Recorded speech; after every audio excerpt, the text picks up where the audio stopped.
মা খাদিজার ব্যাপারে আল্লাহ বলেছেন, জিব্রাইল তুমি যে খাদিজারে আমার পক্ষ থেকে সালাম দিয়ে দাও, আর খাদিজারে বলে দাও জান্নাতে খাদিজার জন্য এমন ঘর আমি প্রিপেয়ার করে রেখেছি যেই ঘরের ভিতরে কোনো নয়েজ নাই, কোনো আওয়াজ নাই, কোনো ডিস্টার্ব নাই, আছে শান্তি। সুবহানাল্লাহ। কারণ বিশ্বনবীর জন্য খাদিজা নিজের ঘরটার এরকম নয়েজহীন, কোলাহল মুক্ত, শান্তিময় করে রেখেছিলেন। বিশ্বনবী কোলাহলপূর্ণ দাওয়াতি কাজ শেষ করে যখন ঘরে যেতেন, কলিজাটা ঠান্ডা হয়ে যেত।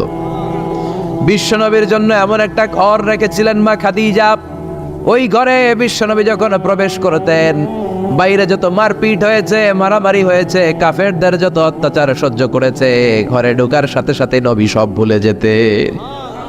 এত মায়া, শান্তি, প্রশান্তির ঘর খাদিজা বানিয়েছিল। এজন্য আল্লাহ বলেছে, জিব্রাইল খাদিজারে বলো, খাদিজার জন্য এমন জান্নাত আমি রেখেছি যে জান্নাতে কোনো সাউন্ড নাই, আওয়াজ নাই, ডিস্টার্ব নাই, কোলাহল নাই, কোনো নয়েজ নাই। চিল্লায় পড়েন আল্লাহু আকবার।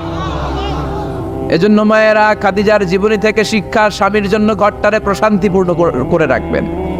প্রশান্তির একটা জায়গা যেন হয়। কানের কাছে এসে বেশি বেশি ঘ্যান ঘ্যান করেন না। ঘরে ঢুকলেই চাল নাই, ডাল নাই, এটা লাগবে, ওইটা লাগবে, ছেলের ওইটা লাগবে। আস্তে আস্তে অনেক স্বামী হার্ট অ্যাটাক করে স্ত্রীর কারণে, জানেন ঠিক কিনা?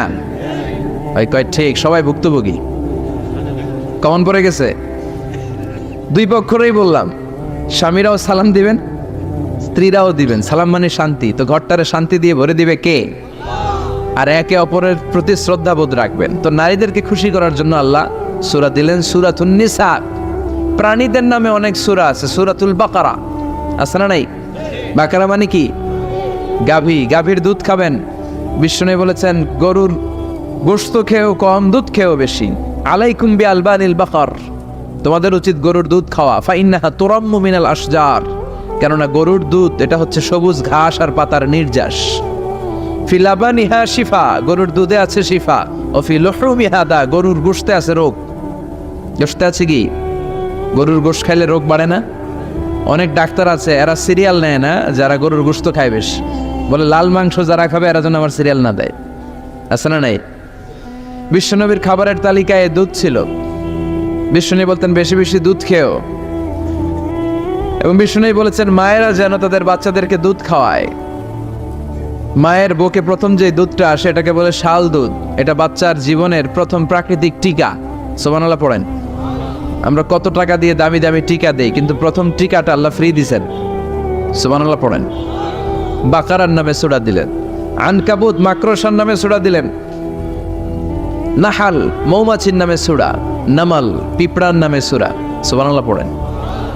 এইভাবে আপনি খুঁজলে কোরআনের চ্যাপ্টারগুলো যে কত সুন্দর সুন্দর নাম দিয়ে আল্লাহ দিয়েছেন, তার এই ধারাবাহিকতায় আজকের সূরাটির নাম দিয়েছেন আল্লাহ একটা ফলের নামে। কিসের নামে? 3 ফলের নামে। সূরার নাম কি? সাইয়েদনা বারা ইবনে আযিব রাদিয়াল্লাহু তাআলা আনহু বর্ণনা করেন, বুখারীর বর্ণনা। তিনি বলেন, সামি'তু রাসূলুল্লাহ ইয়াকরাউ সূরাতাত তিন ফি সালাতিল ইশা। আমি বারা ইবনে আযিব রাদিয়াল্লাহু তাআলা আনহু এশার নামাজে বিশ্বনবীকে সূরাতুত তিন তেলাওয়াত করতে শুনেছি। কোন নামাজে?